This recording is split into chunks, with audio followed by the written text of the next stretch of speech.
Several summers ago, Sophie and I were walking and we stopped to enjoy the view for just a second, and a cicada beside us obviously forgot we were there.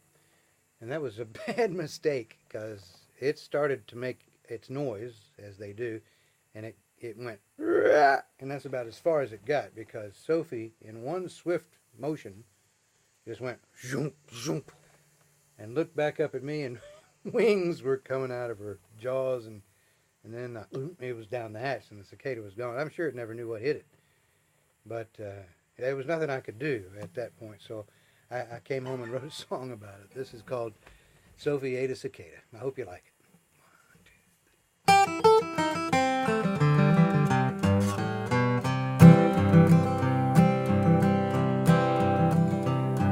Sophie ate a cicada who had the sad fate of making noise when she was too near.